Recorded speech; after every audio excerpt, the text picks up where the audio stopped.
नमस्कार, आप देख रहे हैं एनबीसी 24 और मैं हूं आरती बाला आपके साथ। बिहार के नए डीजीपी विनय कुमार जो है वो एक्शन मोड में आ गए हैं। जी हां, पदभार संभालते ही उन्होंने अब अपना एक्शन जो है वो लेना शुरू कर दिया है। ऐसे में राजधानी पटना की सड़कों पर भी वो नजर आए।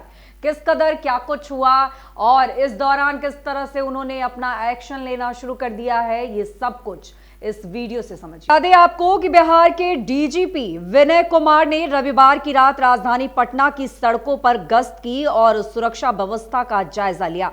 उन्होंने दानापुर से गांधी मैदान और उसके आसपास के क्षेत्रों में भ्रमण किया तथा गश्ती की गतिविधियों का अवलोकन किया। इसके साथ ही उन्होंने शहर के विभिन्न पुलिस चौकियों पर डायल 112 की पुलिस वाहनों की तैनाती की स्थिति की जानकारी ली।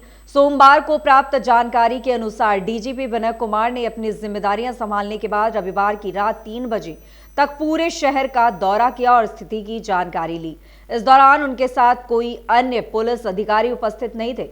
उन्होंने बिना किसी पूर्व सूचना के विभिन्न स्थानों पर जाकर वस्तु स्थिति का आकलन किया। इसके पूर्व वो देर शाम को विभिन्न पुलिस कार्यालयों का भी दौरा कर वहां चल रहे कार्यों का निरीक्षण किया। इसके अलावा उन्होंने गांधी मैदान के निकट स्थित यातायात नियंत्रण के लिए स्थापित इंटीग्रेटेड कंट्रोल कमांड सेंटर का भी दौरा किया। वहां की भी व्यवस्था का अवलोकन किया। वहां उन्होंने तकनीकी माध्यम से शहर की यातायात व्यवस्था पर निगरानी और कार्रवाई की जानकारियां ली। उन्होंने ट्रैफिक कंट्रोल सिस्टम के तहत काटे जा रहे चालान और अन्य प्रक्रियाओं के बारे में भी पूछताछ की।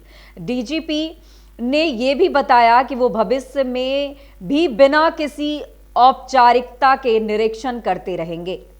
तो बता दें आपको कि नया पदभार और नई जिम्मेदारी मिलते ही बिहार के नए डीजीपी जो हैं वो एक्शन मोड में आ गए हैं। देर रात इंटीग्रेटेड कंट्रोल कमांड सेंटर पर उन्होंने धावा बोला है।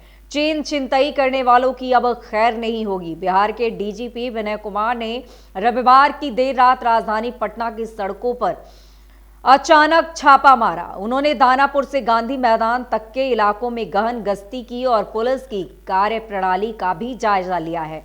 तो बता दें आपको कि बिहार के डीजीपी विनय कुमार ने राजधानी पटना की सड़कों पर गश्ती की और सुरक्षा व्यवस्था का जायजा लिया। उन्होंने दानापुर से गांधी मैदान और उसके आसपास के क्षेत्रों में भ्रमण किया, गश्ती कर रही पुलिस की गतिविधियों का अवलोकन किया। इसके साथ ही उन्होंने शहर के विभिन्न पुलिस चौकियों पर डायल 112 के पुलिस वाहनों की तैनाती की स्थिति की भी जानकारियां प्राप्त की।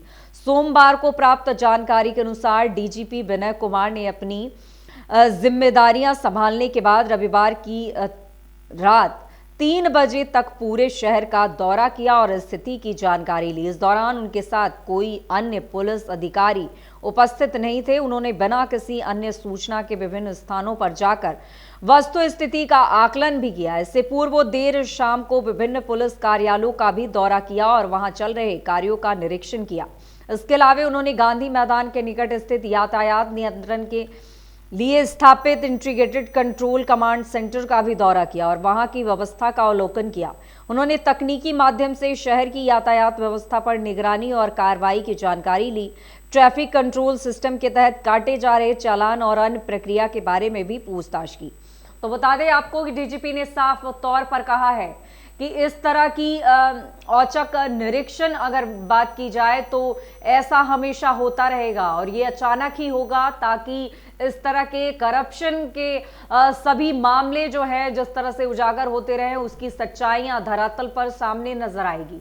तो बता दें आपको कि पदभार संभालते ही इन्होंने अब एक्शन लेना शुरू कर दिया है और ऐसे में रात्रि गश्ती के दौरान किस तरह पुलिस कर्मी लापरवाही बरतते हैं, इन सभी चीजों का उन्होंने खुद वहां जाकर अवलोकन किया है। तो बता दें आपको कि विनय कुमार की इस कार्रवाई से पुलिस महकमे में हड़कंप मच गई है। जी हां, आपको बता दें कि इस तरह से बड़े अधिकारी जो हैं वो सड़कों पर नजर आएंगे। डायल 112 की गश्ती कर रही पुलिस वालों की भी अब खैर नहीं होगी, क्योंकि बहुत बार ऐसा देखा जाता है कि देर रात जब थानों का निरीक्षण करने पहुंचे तो वहां पर बड़े अधिकारी जो है वो मौजूद नहीं रहते हैं।